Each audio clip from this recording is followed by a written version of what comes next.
সারা দেশের মতো সাভারেও চলছে নির্বাচনী প্রচার প্রচারণা। সেখানকার খবর জানাতে যুক্ত হচ্ছেন সহকর্মী দেওয়ান ইমন। ইমন, আপনি জানাবেন কেমন দেখছেন প্রচারণা?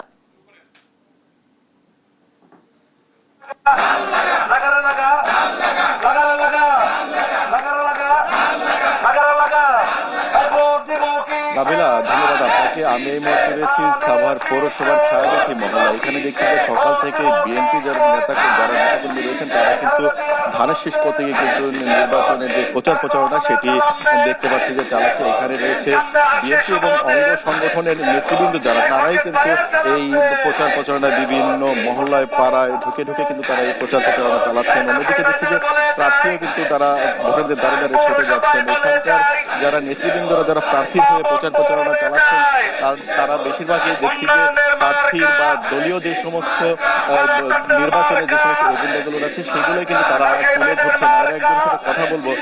দেখতে পাচ্ছিলাম যে আপনারা প্রার্থীর হয়ে প্রচারণা চালাচ্ছেন, কেমন সাড়া পাচ্ছেন? এটা তো শিল্প অধ্যুষিত এলাকা, এখানে বেশিরভাগই নারী ভোটার, প্রায় অর্ধেক। নারীদের কাছে আপনারা গিয়ে কি বার্তা দিচ্ছেন দলের পক্ষ থেকে, কেন তারা ভোট দিবেন? নারীদের কাছে আমাদের বার্তা তাদের নিরাপত্তা, তাদের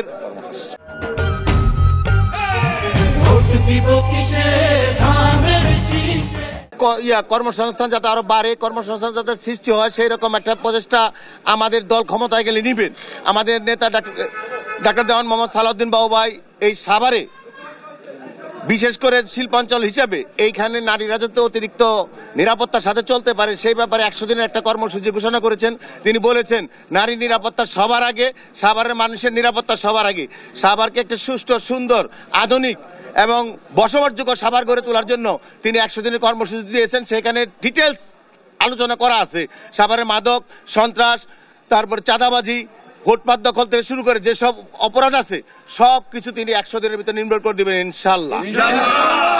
ধন্যবাদ। যেমনটি শুনছিলেন, যেসব নেতাকর্মীরা এখন প্রচারণা চালাচ্ছেন, যেহেতু এটি শিল্প অধ্যুষিত এলাকা, এখানে 7,47,070 জন ভোটার রয়েছেন, তার মধ্যে প্রায় অর্ধেকই নারী ভোটার। সেই নারী ভোটারদের দ্বারে কিন্তু প্রার্থী এবং প্রার্থী যারা কর্মী সমর্থক রয়েছেন তারা ছুটে যাচ্ছেন, তাদেরকে বোঝানোর চেষ্টা করছেন যে নারীদের নিরাপত্তা নিশ্চিত এবং কর্মসংস্থান বৃদ্ধির যে প্রতিশ্রুতিগুলো দেওয়া হচ্ছে প্রার্থীর পক্ষ থেকে, সেটি দিয়ে কিন্তু তারা এই অঞ্চলে যারা নারী ভোটার রয়েছে তাদের ভোটে প্রার্থনা করার চেষ্টা করা হচ্ছে। এছাড়াও আমরা দেখেছি যে বিএনপি ছাড়াও অন্য আরো যে 6টি প্রার্থী রয়েছে বিভিন্ন দলে, তারাও কিন্তু তাদের সাধারণভাবে কিন্তু প্রচারণা চালাচ্ছেন। তবে প্রচারণা সবচেয়ে বেশি দেখতে পাচ্ছি যে নেতাকর্মী বেশি থাকা কিন্তু বিএনপির প্রচারণাটাও কিন্তু অন্যান্য যে সমস্ত মার্কায় যারা নির্বাচন করছেন তাদের থেকে বিএনপির প্রচারণাটা কিন্তু বেশি চোখে পড়ছে। আমরা ভোটারদের সাথে কথা বলছিলাম, তারা বলছিল শুধু